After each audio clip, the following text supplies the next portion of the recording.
For nearly 2 years, the Assad regime has waged a brutal war against the Syrian people, murdering innocent men, women, and children in their homes, in breadlines, and at universities.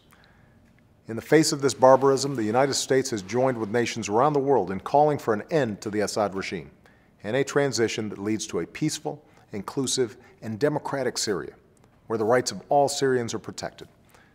We've worked to isolate Assad and his regime, impose sanctions that starve the regime of funds, recognize the Syrian opposition coalition as the legitimate representative of the Syrian people, call for accountability for perpetrators of atrocities, and provide humanitarian relief to Syrians in need.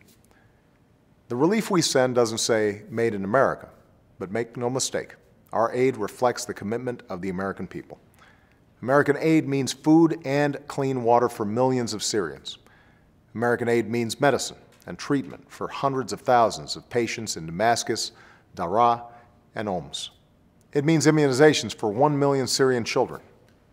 American aid means winter supplies for more than 500,000 people in Aleppo, Homs, and Deir Zur. And we're working with allies and partners so that this aid reaches those in need. Today, we're taking another step. I've approved an additional $155 million in humanitarian aid for people in Syria and refugees fleeing the violence. Here, I want to speak directly to the people of Syria. This new aid will mean more warm clothing for children and medicine for the elderly, flour and wheat for your families, and blankets, boots, and stoves for those huddled in damaged buildings. It will mean health care for victims of sexual violence and field hospitals for the wounded.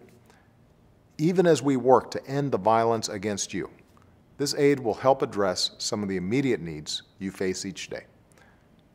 This new commitment will bring America's total humanitarian aid to Syria to $365 million, making us the largest single donor of humanitarian assistance to the Syrian people.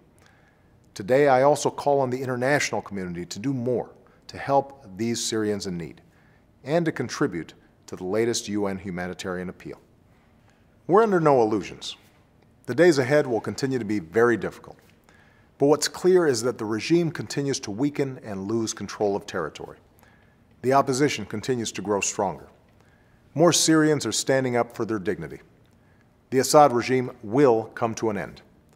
The Syrian people will have their chance to forge their own future, and they will continue to find a partner in the United States of America.